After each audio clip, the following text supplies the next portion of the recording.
Welcome everyone to our Revolution of One session tonight, part one.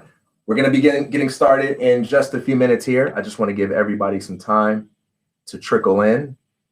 This is TK Coleman that you are hearing right now.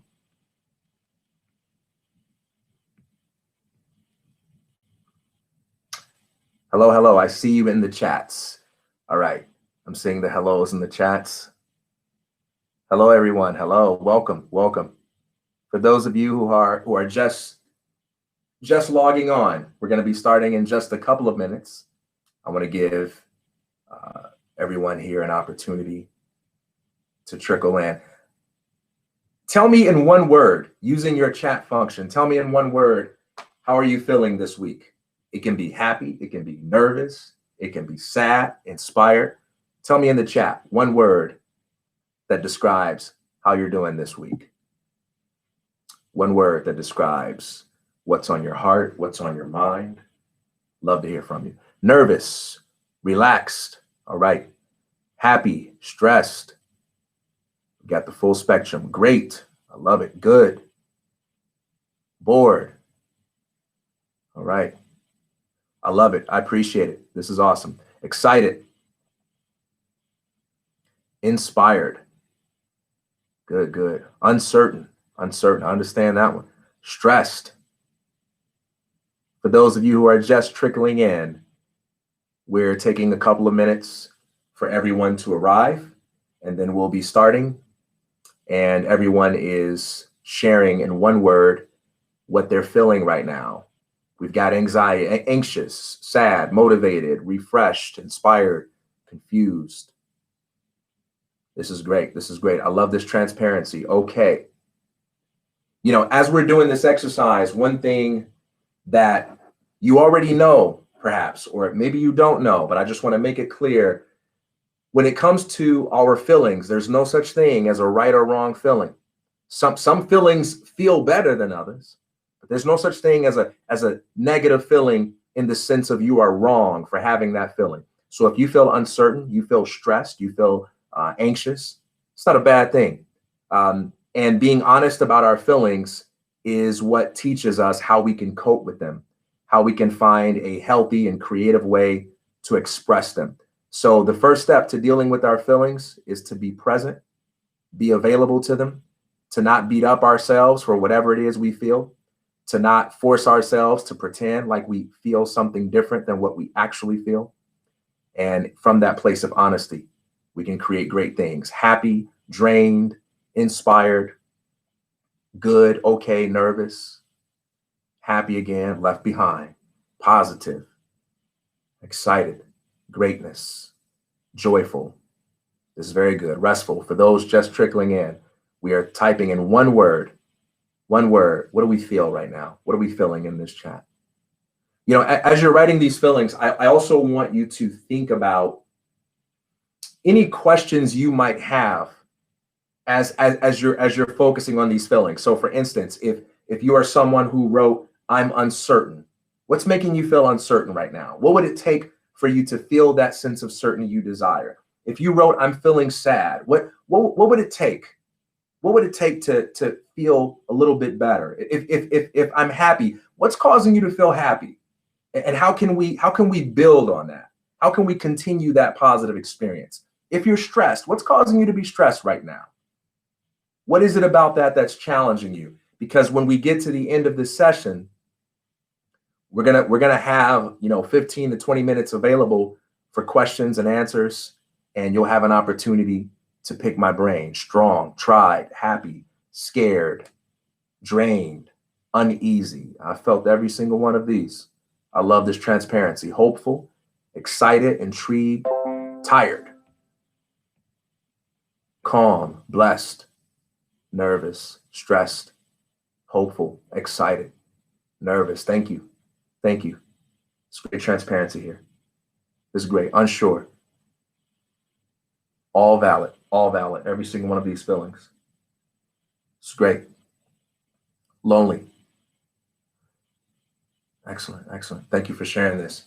All right. While our last few people are coming in, One of the things I want to point you to before we begin, you should see at the top of your screen, take the pre-event survey, and there should be a little button that says click here.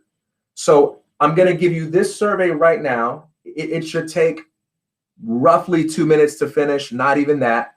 And then I'm going to give you another one before we end, like around the time that I start the Q&A. I want you to fill both of these out. What these are going to do, it's going to help me sort of assess this experience, because I'm going to be doing 4 of these. And the information that you share with me in this survey is going to allow me to be able to create a better experience for you all, a more customized experience for you all. So those questions, really simple, most of them just yes or no. If you can go ahead and click on that red click here and be filling out that pre-event survey. For those of you who are just coming in, take the pre-event survey, click there, and then we are going to begin. Anxious and lonely, okay. Got it. This survey is not difficult, so you should be able to fill this out as we go. I'm going to go ahead and get started here so that we can have plenty of time for Q&A once we get through. Good evening, everyone. Good evening. It's really awesome to be here. I've heard a lot about the National Society of High School Scholars. I know that all of you are hardworking people with big ambitions, big aspirations, and different challenges. And I look forward to this series of workshops that we're going to be doing, where I get a chance to talk with you about the power of entrepreneurial thinking. I know that you've read my bio, but just to give you a little bit of background about who I am and why I'm here tonight and what drives me. So I'm originally from Chicago, Illinois, and I'm the son of a pastor. I come from a deeply spiritual home. I come from a family where my father taught me very early on that work is not a curse, that it's a gift. Work is an outlet through which we can express our creativity as human beings. And our first job in life, our most important job in life, is to figure out the work that makes us come alive, to figure out the work that makes our hearts burn, to figure out what is that thing you do different from anyone else? What is that thing? It brings pain to others, it bores others, it challenges them, but for you, it makes you feel like, oh man, I just love doing this. I love it so much, I do it for free, because that's the source of where your blessings are. That's the source of what your advantages are, and so forth. And I'm grateful that this is something that was taught to me very early on.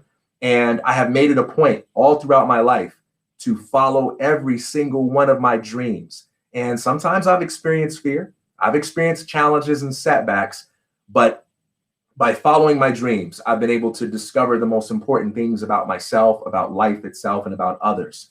About 6 years ago, I'm going to skip a whole lot of my life story right now, but about 6 years ago, I co-founded a business with a close friend of mine, a guy that I've been friends with for over a decade. And we built the company together, and I've been running that company for the past 6 years. In addition to that, I have been working as an educator and a coach on the side. I've been working with Seth Godin's Alt-MBA program, where I help coach professionals on how to crush it at their jobs, how to level up in their careers. I've been working with the Foundation for Economic Education as an adjunct faculty member, where I talk a lot to students about economics and entrepreneurship. And while working as an educator, I've been a business owner in my own life. And working as an entrepreneur, there are certain things that you learn when you're in a context where you have to be accountable to customers, and you got to figure out a way to solve problems, and you got to create value for other people. Because as an entrepreneur, you can be as excited as you want to be about your product, but if other people aren't buying, then you ain't winning. You don't get to stay in business. And so there are a lot of hard problems to be an entrepreneur that you have to solve. And there are a lot of lessons I've learned from being in the startup space for the last several years of my life. And one of those lessons is that entrepreneurship, above all else, is a mentality. It's not about owning a business. It's about having a certain way of thinking. It's about approaching everything that you do as a creator, approaching everything that you do as if it's a work of art, and being the kind of person who takes ownership of everything that you do. And so I want to talk about the entrepreneurial mindset, because I believe it's something that can be applied not just to work, but to school, to family life, to friendships, to relationships. We all have goals. And as we pursue those goals, we have things that get in the way of those goals. Those are challenges. Those are problems. And we all have those. We've just got different versions of them. And I want to talk about the kind of mindset that allows you to negotiate problems or transcend problems or be able to innovate around them. And that's going to be the foundation for the next several sessions that we do over the next few months. For those of you who have just come in, I want you to click on that pre-event survey, the red button that says click here, and take that brief survey. And we're going to go ahead and begin. So I want to give you 3 brief lessons, and then I want to spend a good deal of time taking questions from you. Nothing's off limits when that time comes. Ask me anything that you want. So be sure to write down your questions, put them in your phone, put them on a piece of paper, whatever it may be. If something comes up as I'm talking, feel free to just write that down so you remember what it is during Q&A time. All right, I want to tell you a little story called A Penny for Your Thoughts, because I think this story contains some powerful lessons about the entrepreneurial mindset and what it means to be a leader in your own life. So there's a story of a man who, works as a person with a little cart on the sidewalk, and he just sells trinkets out of this cart. So whenever people pass by, he tries to sell them, some kind of trinket. And there's a guy who works at a bank, and the banker is late for work. And so he's in a rush and he's walking along the sidewalk to get to work. And the guy selling trinkets out of the cart, he stops him and he says, "Sir, I've got just a trinket for you." And he pulls out a penny.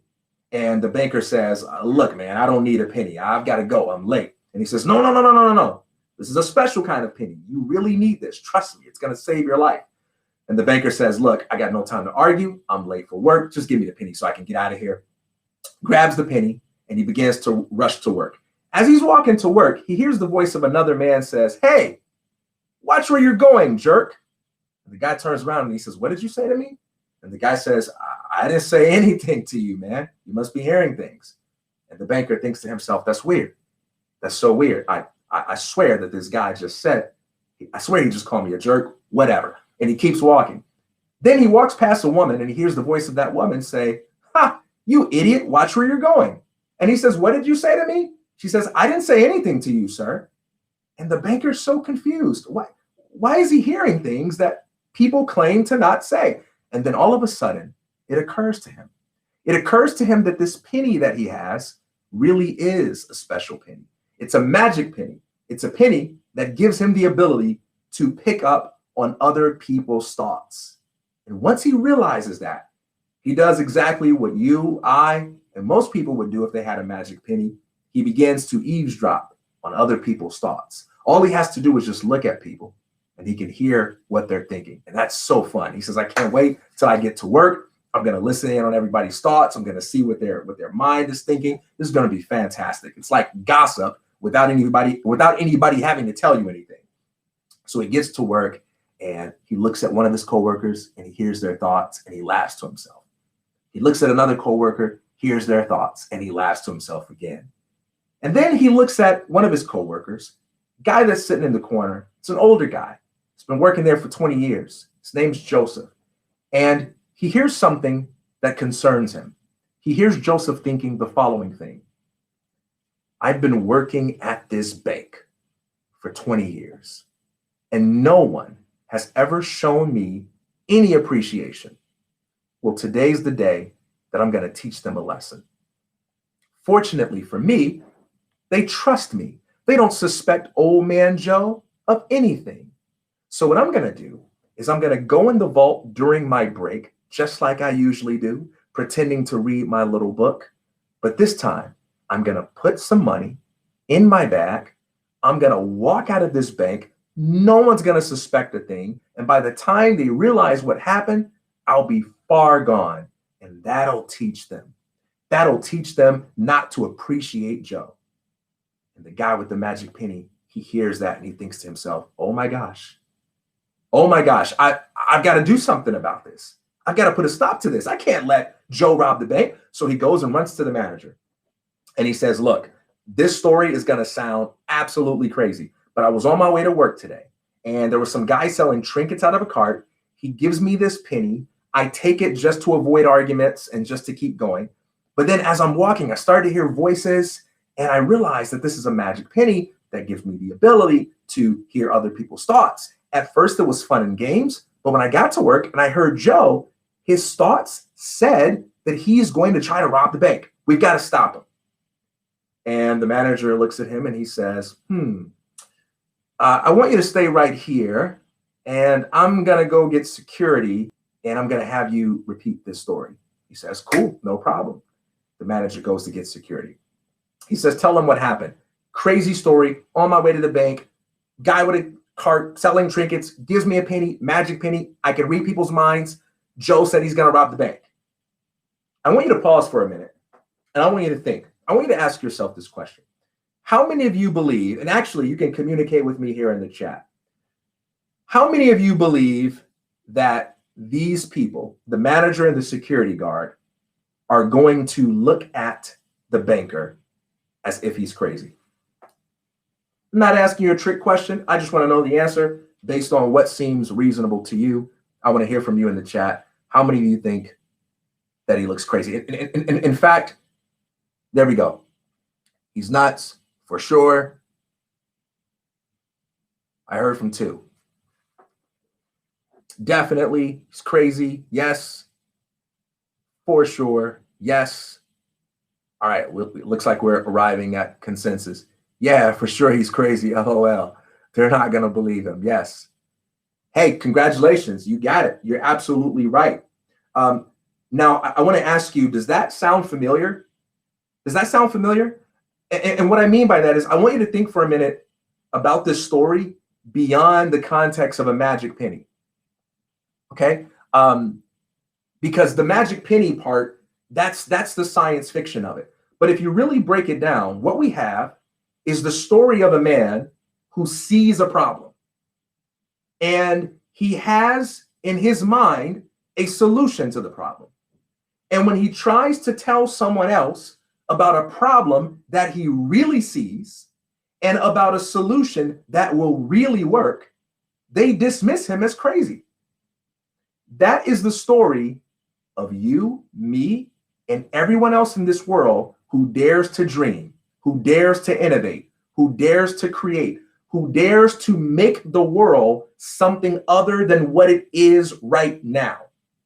To be a creator, to be an entrepreneur, to be an innovator, to be an artist, is to look at the world as it is and say, I think this world can be more than what I see. I think this world can be something other than what it is right now. I believe that it's possible to introduce a new possibility to the world. Everyone around me sees it a different way, but I believe it can be more than this. And when you try to tell people your vision of the world, they're going to compare that with the world as they know it. And who do you think is the crazy one in their mind? It's not them. They see the world as it is right now. It's you, the creator, the person with the new idea. And this is what every entrepreneur, every leader, every creator must go through. So the first thing I want you to remember as you're listening to this story is that you don't need a magic penny, and you don't need to claim to have a magic penny in order for people to dismiss your ideas as crazy.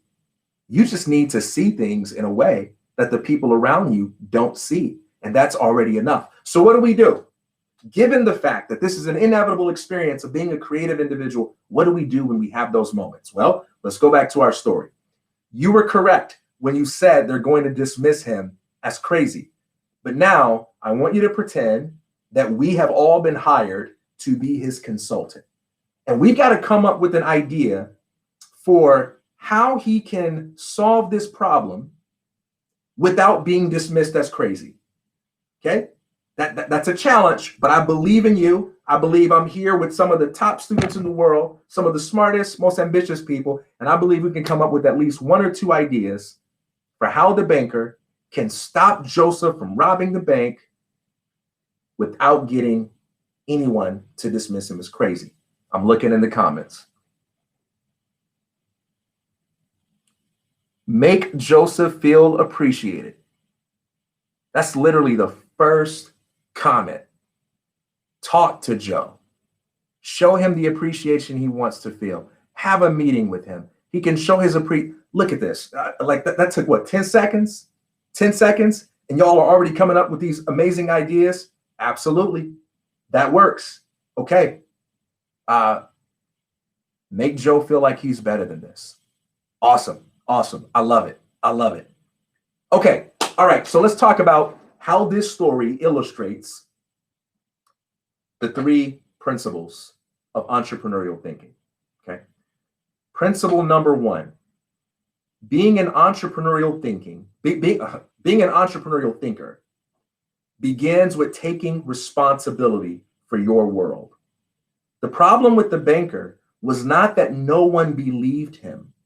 The problem with the banker was not that no one saw the world the way he did. The problem with the banker is that the moment he thought about solving a problem, his default reaction was to run to someone else to get them to be the ones to do something about it. He didn't take his own creativity seriously enough. He didn't take his own power seriously enough. Most people, when they think about the concept of power, they think about power as if it's something that exists everywhere else but inside of themselves. And that is the most self-defeating belief that you can possibly have. I call this the permission-based mindset. The mindset where you don't believe that positive changes can happen unless someone else, besides yourself, of course, unless someone else can come along and be the ones to make it happen. But what if that someone is you? What if the person who has the power to do something about it is you? The entrepreneur is the one who, when they see a problem, they say, somebody needs to do something about it, and that somebody is me. Why not me? Why not me? Maybe I'm the one that can do it. Maybe instead of running to someone else or waiting for someone else, maybe I can be the one to figure this out. It reminds me of, what was the Harry Potter movie. I don't remember which one it was, but there were these beings called the Dementors, and they were like these shadowy like creatures. I'm assuming everybody here has seen Harry Potter. If not, you've had plenty of time to see it, so no apologies for spoiling it. But these Dementors, they were these shadowy ghost-like beings, and they had the ability to like suck the life out of you. And there's a moment where Harry Potter is in a fight with them. He's in a standoff, and he's trying to ward them off. He has his wand, and he's like pointing it at them. And like as soon as he gets rid of one, there are like 5 more that come, and they're just coming at him, and he's getting weary, he's getting tired, and he falls to the ground, and he feels like, oh my gosh, I don't have any energy left. And he sees from the distance a being enshrouded in light, and that being holds out a wand, and he sees like the Dementors become enshrouded in light, and then they dissipate. But just at that moment, Harry Potter faints. And if you know the story, Harry Potter, he believed that was his father who saved him. And he cherished that belief. And he would tell it to anybody who would listen. He would say, hey, this was amazing. My father saved me. This was amazing. And so one day in the story, there comes a point where Dumbledore needs to send Harry Potter and Hermione back in time to solve a problem. And so Harry and Hermione go back in time, and they arrive at the very scene where Harry is fighting these Dementors. And so Harry's excited because he gets to watch this awesome moment from his life, and Hermione gets the opportunity to see what he was trying to tell her. He said, see, I told you that my father saved me, right? You're about to see it now. And he was really pumped up. And so he sees himself in the past, fighting off these Dementors. And he goes, Hermione, this is the part. This is where my father comes to save me. And she says, Harry, I don't think anything's going to happen. And he says, no, he's going to come. He's going to come. And then he sees himself in the past, close to the point where he's going to die.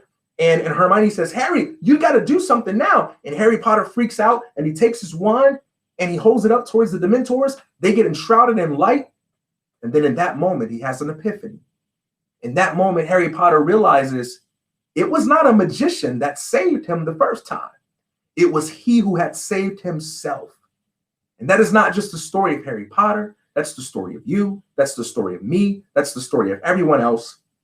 The people that have the most impact in life are the people who refuse to sell themselves short. the people who take themselves seriously as beings who have the power to make an impact. That's how you get a Frederick Douglass. That's how you get a Sidney Poitier. That's how you get a W.E.B. Du Bois. That's how you get a Howard Thurman. That's how you get someone who changes the world. You wake up one day and you say, why not me? Why can't I be the one to make that difference? You know, I believe in the power of faith, but faith is the ability to see what other people do not see. And it is the willingness to bet on things that other people might dismiss as crazy. That is the power of faith. And the entrepreneur is someone who has that. And we see that illustrated in this story. It's only when he takes responsibility for solving the problem himself that he's actually able to do something about it. Here's lesson number 2 from this story. Lesson number 2, problems are solved through creativity, not permission. What is creativity? Earlier, one of the things I pointed out is that we all have goals. A goal is just a result that you want to achieve, an experience that you want to create, something that you want to do. That's what a goal is. Whenever we try to pursue a goal, there are going to be surprises that come up. There are going to be obstacles that come up. There are going to be challenges that come up. And when that happens, we are no longer afforded a straight, easy path to our goals. It could be a lack of money. It could be a lack of connections. It could be a lack of knowledge, a lack of skill. It could be an enemy. It could be somebody who doesn't like you. It can be somebody who doesn't want to see you succeed. They're going to try to compete with you in all kinds of ways. There are all kinds of obstacles that come up along the way. Creativity is what happens when you improvise your way around that obstacle and find a way to achieve a goal in spite of it. This is what entrepreneurs do. This is what you did when I asked you, how can we help the banker solve this problem without being dismissed as crazy? I didn't give you that. You came up with that. You went into your imagination and you said, well, why don't we just do this? Instead of asking somebody else to do something about it, why don't we just solve it directly? There is a podcaster named Maria Forleo. She has a book I recommend that you read on this topic. It's called Everything is Figure Outable. Everything is figure outable. Every problem that ever exists, there's somebody that's wrestled with some version of that problem. And one of the best ways to unlock your creativity is to study the ideas of those people, to study the stories of other people who have overcome problems. Whatever your problem is, there are hundreds of people that have gone through something similar, and they will give you pieces that you can use to solve your own puzzle. But here's the flip side of that. Here's another way to unlock your creativity, because this is something that you're going to need for every area of life. The other way is by finding and focusing on what makes you come alive. The best tool that you have for solving problems and making the world a better place, making society freer and more flourishing for everyone, is by finding what makes you come alive. Howard Thurman, he's a civil rights activist he said, ask not yourself what the world needs, but rather what makes you come alive. For that is what the world needs. People who have come alive. Let me give you a story about that. How many of you have ever heard of Neil deGrasse Tyson? Neil deGrasse Tyson is the director for the Hayden Planetarium, and he is one of the most well-known physicists and popularizers of science, hosts the television show Cosmos. When Neil deGrasse Tyson was in college, he had a friend who was a little bit older than him, and this friend was a Rhodes Scholar. He's a very smart guy, and he was deeply involved in civil rights activism. And one day he told Neil deGrasse Tyson something that really challenged him. He told Neil deGrasse Tyson, he says, hey, Neil, as a black man, brother to brother, you are much too smart to waste your intelligence on physics. You need to be focused on something like Black history so that you can be more directly involved in civil rights. And Neil deGrasse Tyson struggled with that because he really looked up to this guy. And he wanted to make sure that he was using his intelligence in a way that would help solve problems for the world. And these were problems that he cared about. But he thought to himself, this is tough because I love physics. You know, physics is my passion. This is what I'm good at. This is what I can't stop thinking about at night.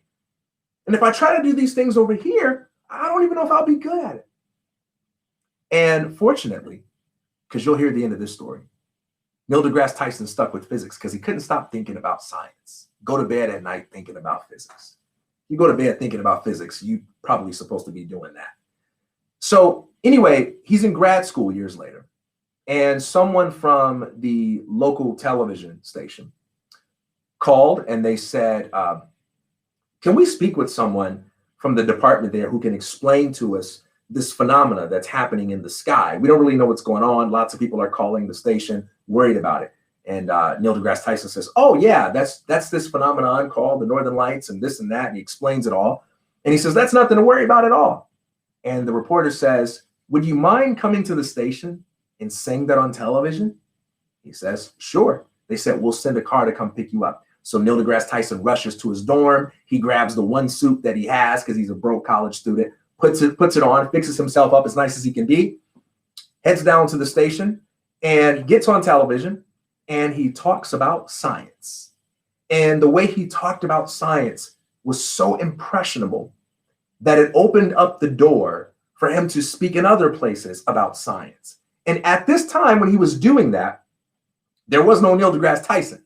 He was the first guy to be on television in such a mainstream way and also be a black guy and talk about science, not science for black people, not what it's like being a black scientist, but he was just talking about science.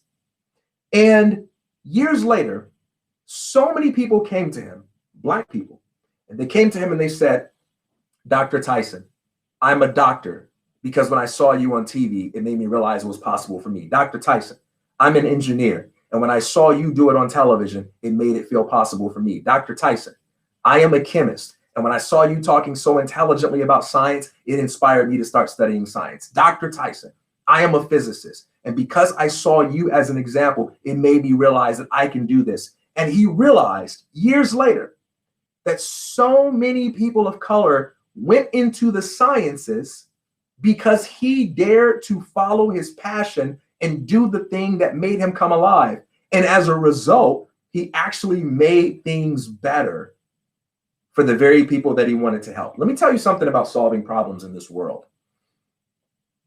No matter what, when your life is over, you are going to leave more problems left unsolved than you solve, okay? You're not going to solve all the problems in the world. And no matter what problem you choose to solve, there are going to be like 100 more over here that you won't be able to solve. So if you say, I want to focus on the fight against cancer, that's the thing I want to focus on. I'm passionate about that. Okay, but what about domestic violence over here? What about global poverty over here? Okay, I'll do the global poverty thing. Okay, all right. Well, what about the water in Flint over here? What about the problem of pollution over here? What about? There are always going to be a lot of problems, and if you try to pick which set of problems you solve just by thinking in terms of guilt, just by thinking in terms of duty, you're going to end up doing things that you are not optimized to do. The real question is not, hey, what problems do I feel guilty about? The real question is, what makes me come alive? What are those things that I can't stop thinking about? Because when you do those things, you will go further than anybody else that's doing those things out of a sense of duty. Those are the problems that are going to make you special because your curiosities, your interests, and your passions are a superpower. And the best way for you to change the world is to become the best possible version of yourself. Because as you become the best possible version of yourself, that's when you position yourself to be able to have the connections, the resources, the talents, the ability to help the very people out that you are passionate about helping. You want to unlock your creativity? Take your curiosity seriously.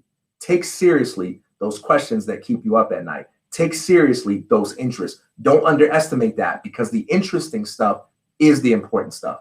Here's the third thing. And then I want to wrap up and move to Q&A. Here's the third principle of leadership illustrated in this story. Number 3, the shortest path to success is another human being. James Baldwin said, nothing is more important than a human being. Nothing. There's not a piece of gold on this planet. There's not a piece of technology that's more important than a human being. If we go back to this story, what was the beautiful suggestion that you all gave me?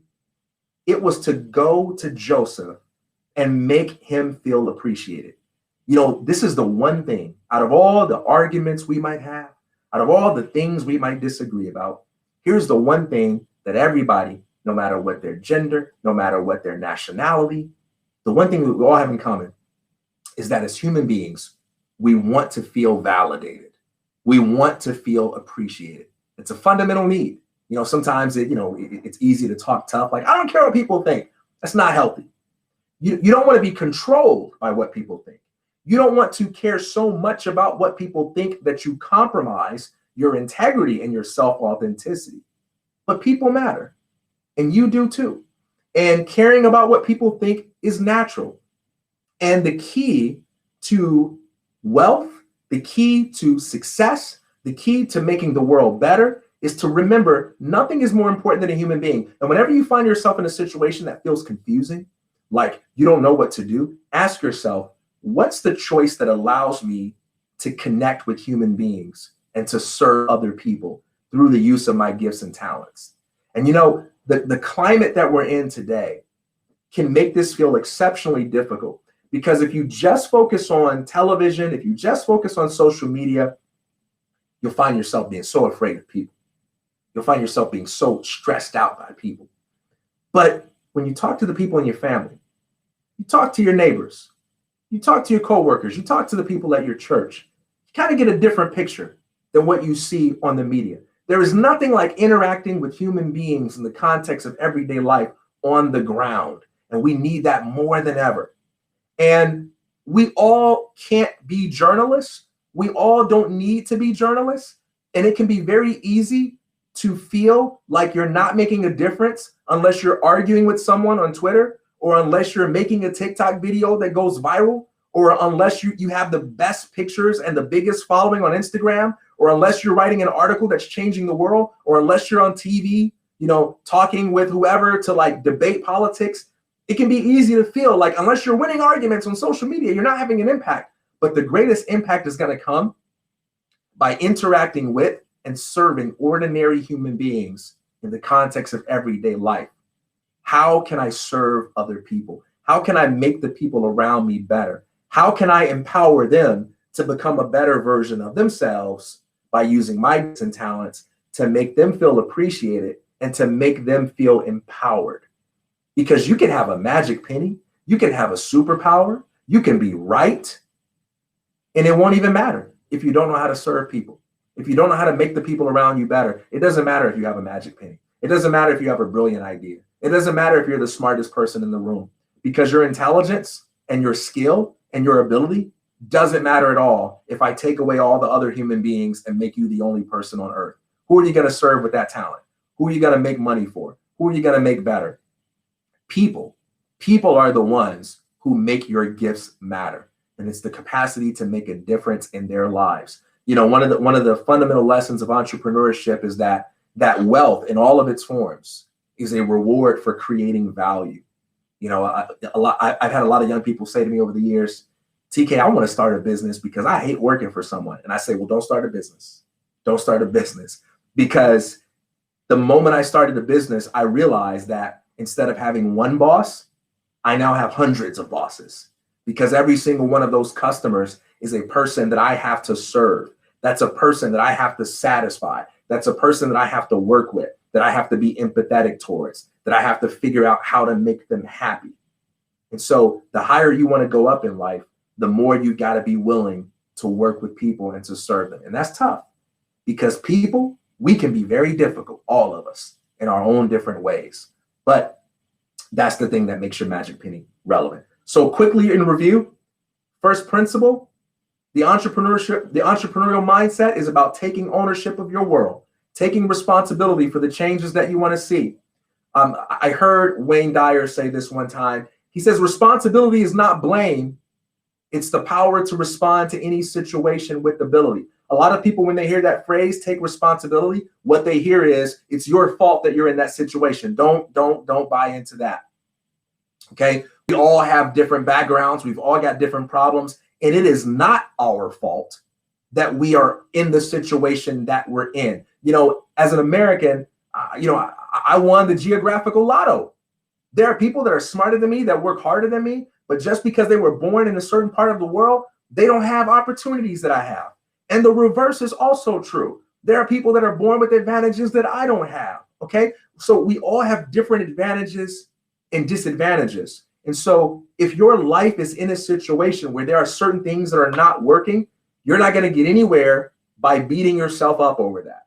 You're not going to get anywhere by condemning yourself for that. Taking responsibility for your life doesn't mean that you should hang your head low and that you should feel like a nobody because there are things in your life that are hard. That's not what it means. Taking responsibility means that you have the power to respond to your situation, whatever it is, with creative ability. It's kind of like, I want you to imagine that, this won't work as well in the age of GPS, but imagine you're in the car and you have a set of directions, and maybe somebody gave you the wrong directions. And so you take a wrong turn and you end up at the wrong place. And you stop and you ask somebody, hey, how do I get to the place that I'm going? And they look at your directions and they say, oh, yeah, like your directions were wrong. Your directions said you should turn right at 5th Street. You should actually turn left. And you say, oh, okay, thank you. Now, is it your fault that you took the wrong turn? Should you feel bad? Should you blame yourself? No. Somebody gave you the wrong set of directions, okay? You didn't know any better. Somebody gave you the wrong set of directions. You took the wrong turn. There's no need to take 10 minutes or 10 hours feeling bad about it. But now that you have the right directions, the question is, what are you going to do with that? What are you going to do with it? You want to act on it. So principle 1, the entrepreneurial mindset is about taking responsibility for the changes you want to see in your world. Don't wait. Don't wait on somebody else to come do something about it. Ask yourself, what can I do about it? The second principle is that entrepreneurs approach everything they do with a spirit of creativity. And they understand that everything is figure outable. Everything is figure outable. And the best way to unlock your creativity is to study the lives of other people and learn from them, and to do the work that makes you come alive. Because when you do what you love to do, not just what you have to do, you begin to get real creative. The third thing, I was going to tell a little story there, but I want to wrap up. And the third thing is that nothing is more important than a human being. And the key to your success is learning how to serve others. Zig Ziglar said that the best way to get what you want is to help other people get what they want. Nothing is impossible to you if you become a student of other human beings and master the art of making the people around you better. It might seem as if the way to be the best is to just outcompete everyone. The way to be the best is to outcompete with everyone at making everybody else better, because it comes back. What goes around may come in a roundabout way, but it always comes your way. All right, I'm going to pause right here, and I want to take questions. Nothing is off limits. You want to ask me about a challenge, you want to ask me about a struggle, you want to put some feedback in that comment section. I want to read it, I want to hear about it, and let's take advantage of this time. Also, I'm going to have a post survey up here that I want you to begin to fill out, because that feedback is going to be useful to me as I prepare for the next section. I see your startup and how do you stay motivated to solve your problems. All right, go ahead and line those questions up so I can dive into them. So my startup is called Praxis. If you want to look that up, you can go to the website discoverpraxis.com. And Praxis is an apprenticeship program that helps aspiring young professionals launch their careers. We help people find apprenticeships. We help them develop useful skills. We teach them how to market themselves. We teach them how to become indispensable at work. We teach them how to become hireable. All the things that you need to be able to do to be a successful professional, those are the things that we teach. And then we help you launch your career. And that's something that we've been doing for over 6 years. For the last 6 years, I've served as the education director. I'm a co-founder for that program. And now I function mostly in an advisor role. Discoverpraxis.com. How do you, 1 second here, I think I lost. How do you stay motivated? Okay. So staying motivated is analogous to staying clean, right? How many of you have ever said, oh, I don't need to take a shower. I took one last week. Or better yet, imagine someone saying, I don't need to eat a meal today. I ate one yesterday. I don't need to brush my teeth today. I brushed my teeth yesterday. No, you look at these things as things that are a part of hygiene, right? You have to do them every day. The fact that you brushed your teeth in the past, it doesn't mean anything for today. You got to do it again today, right? It's the same thing with feeding yourself constructive and creative material. You got to do it every day. You never want to have a mindset that says, oh yeah, I read that book. Oh yeah, I read a book last year. Oh yeah, I listened to a podcast last year. No, every single day, you want to feed your mind something that encourages you, something that inspires you to dream, and something that makes you a better problem solver. You can read a book, you can listen to audiobooks, you can listen to podcasts, you can read blogs.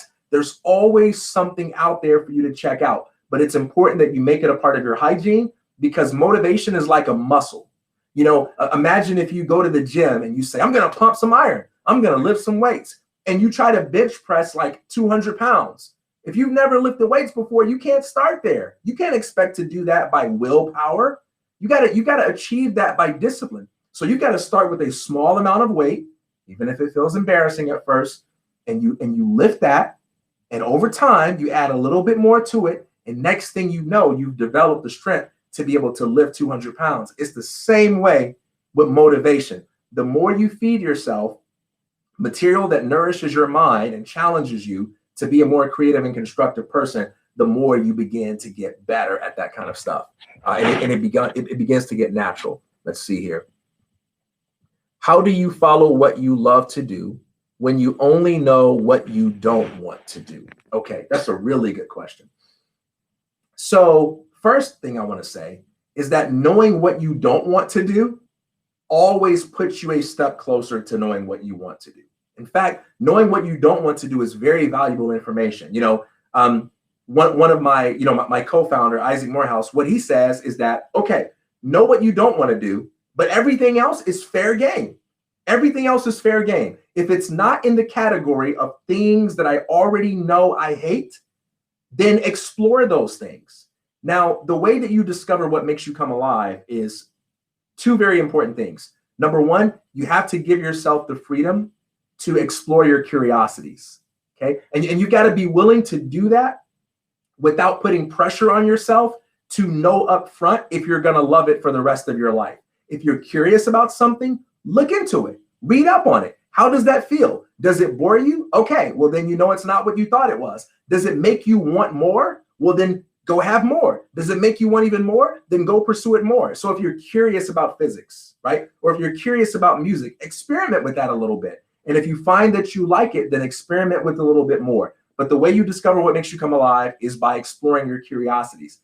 The second thing, don't put pressure on yourself to figure out how to make money with it too early. There are a lot of people who never discover what makes them come alive because they dismiss it right away because it's like, oh, I don't know how to make money with this. Well, you're not going to know how to make money with your interest right away. That's where creativity comes in. But you've got to get to know that thing that you're interested in. And as you get to know it and experiment with it more, you'll begin to have creative ideas for how you can monetize that. The money part comes with time and experience, but give yourself the permission to investigate and explore things even before you know how to turn them into money. How do you pay for college and live your dreams? I want to make a difference by becoming a college math professor. I like that. I like that. So I don't know your situation in particular, but I'm going to give you some general advice. The first thing you want to do, if you really want to be a math professor, then you want to crush it right now where you are, right? You want to give yourself the best possible chance to compete for a scholarship, because if you can compete for a scholarship, that is something that will help you. So knowing that this is your dream and knowing that you may not have the advantage of easy access to resources, it would behoove you to buckle down right now, treat every single one of your classes as if that is your dream. Your dream doesn't begin when you become a college professor. Your dream begins right now. And you got to hustle in your classes, on your homework, as if this is the thing that you were born to do, because that's what's going to get you where you need to be. There's a saying that a champion is someone who's willing to do what he hates in order to create what he loves. You know, even if you hate doing that math homework, do it, because that's what's going to help you create the opportunity to do what you love. The second thing, and I'm going to challenge you on this, and this is for all of you, no matter what it is you want to do, you've got to go beyond what is required of you if you want to be great. If you want to be great, you got to go beyond what's required of you. So if your life dream is to be a math professor, then when you have a day where you get done with your homework early and you're already finished, what else can you do that's fun and related to math to make yourself better at that? It doesn't matter if the teacher doesn't require you to do it. You should be on YouTube. You should be listening to podcasts that are talking about the interesting concepts surrounding math. Don't ever limit your ability to learn to what other people require of you. How do you know if you are making the right decision? Okay, so I want you to think about the right decision in a broader way. Okay, so certainly there's a right and a wrong. Okay, you don't want to do anything unethical. You don't want to do anything illegal. But within the category of things that are legal and things that are ethical, there are a whole lot of possibilities, right? Well, how do you know which one? How do you know which one to pick? I'm interested in biology, but I'm interested in music, and I'm interested in communications. How do I know? Don't approach your career as if it's a marriage. This is the mistake that a lot of people make. They treat whatever it is they study as if it's a commitment to stick with this one thing for the rest of their lives. And so everything is so stressful. When you treat things like that, it's so stressful. You know, I'm 18 years old and I've got to pick what I'm going to do for the rest of my life. How could you possibly know that? Over the next 5 years, you are going to change in ways that you cannot imagine. How could you possibly know by the end of this week or by the end of the next year what you're going to want to do for the rest of your life? You can't know that. But here's what you do know. You know what your priorities are today. You know what your principles are today. You know what your preferences are today. You commit to those things today without fearing that you're going to change in the future, because when the future comes and you have a new dream, you will be able to use your current experiences to be able to invest in that dream. Here's the interesting thing about being successful in your career. The people that are most successful are the people that can make what's called interdisciplinary connections. The people who can bring different fields and different experiences together. You know, there is a guy who was a musician for many years because that was his passion, you know, and when he got somewhere like near his 30s, all of a sudden, the dude got interested in neuroscience. Yeah, he got interested in neuroscience when he was like in his 30s. And so he decides to go study neuroscience, and he becomes a leading neuroscientist. Why? Because he's able to see all of these interesting connections between music and the brain. And his experience in music made him more interesting than the average person when they talked about the brain, because he was able to use an entirely different set of metaphors. You know, a lot of the people that are most interesting, they're not people who necessarily figured out what they wanted to do for the rest of their lives when they were 6 years old and then just stayed on that linear path. They're people who did what they were passionate about at that time. And as they changed, they used their past experiences in a way to help them achieve whatever their current goals are. And you have that opportunity too. As you get older, as you acquire more experience, your dreams are going to evolve, but everything that you do is something that you will be able to use to make yourself do what your new dream is in a more interesting way. Follow your passions, because those are the things that you're going to be good at. Those are the things that you're going to remember. And those are the things that are going to help you. You know, it's interesting. I went to Los Angeles to start a film production company. And I worked in and around the film industry for several years before I began to work in education. And there is not a single thing I did in that space that isn't an advantage to me in this space. Everything that I do, that experience is something that helps me out abundantly. All right, so let's see here. People who support you only support a part of your dream. Okay, so That is definitely true. That's a part of life. You're going to have dreams, and sometimes the people who are close to you, they might be nervous about those dreams. And a lot of times, even though it doesn't feel this way, it might be because they do care about you and they're just afraid for you, right? I mean, if you tell mom and dad, hey, I want to go to Broadway and I want to be an actor, that might be tough for them. You know, it might make them nervous. So the first thing I want to say is when people don't support your dreams, don't take it personally and don't be defensive about it. You know, understand that they have a story too. They have a number of things going on, and it's rarely personal, even if they don't do the best job at expressing that to you. And the reason you don't want to take it personally is because if you have a dream, you're going to need as much energy as you can muster to focus on your creative work. You can't afford to be wasting energy like being bitter at people that don't support the totality of your dream. Here's the second thing.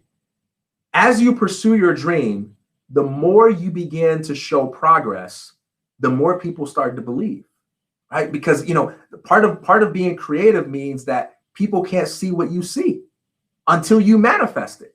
If everybody could see what you see in the way that you saw it, there will be no need for you. Why do we need you if your vision of the world and who you could be is obvious to everybody else? You're replaceable. But the fact that people don't see it your way is exactly what makes you special. And so you can't expect people to see what you see in the way that you see it, because that's what you're here for. And you got to help us see it by focusing on your dream bit by bit and staying determined. And know that you are on the same path as all of the other creators, because we all get called crazy, but we stick with it and we focus. But that's why people cry when they win Oscars. That's why people cry when they win these awards, when they make things happen. You know, you watch a movie like Pursuit of Happiness, that's why he cries when he gets the job, because he had to deal with a lot of doubt, a lot of people not believing in him. But also surround yourself with people that also want to do the things that you do, because you do need to find communities and social spaces where you can receive nourishment. You don't want to spend all your time arguing with people that don't believe in your dream. Don't do that. You're not going to convince anybody of your dream by arguing anyway. Surround yourself with people that do support you, and try to glean from that nourishment. Find mentors, listen to things, by people who do the same things, and fuel your mind and heart with inspiration. What advice would you give to people who have creative blocks? What tips can you give to fight it off? Yeah, so creative blocks is really a form of self-judgment and self-condemnation. What a creative block really is, it's you saying, I'm not going to write, I'm not going to create, because I'm already convinced, because I feel so uninspired right now, I'm already convinced that it's going to be terrible. I'm already convinced that this isn't going to be worth anything. So I'm not even going to write anything at all. I'm not even going to say anything at all. And overcoming your creative blocks requires you to be more committed to the creative process than to being good, than to looking like a genius. One of the questions I ask people a lot is, are you willing to be bad in order to be good? Are you willing to write something terrible in order to become someone who writes something brilliant? Are you really willing to create art that looks terrible in order to become the kind of artist who creates something that is amazing? You know, because the process of becoming beautiful in any area of life requires you to look ugly during the process. You know, when you go to the gym and you're working out, like, you don't get to look cute when that's happening. You know, you get to look sweaty, you get to look disheveled, but that's what's making you beautiful. It's that willingness to look ugly. You overcome creative blocks by saying, you know what?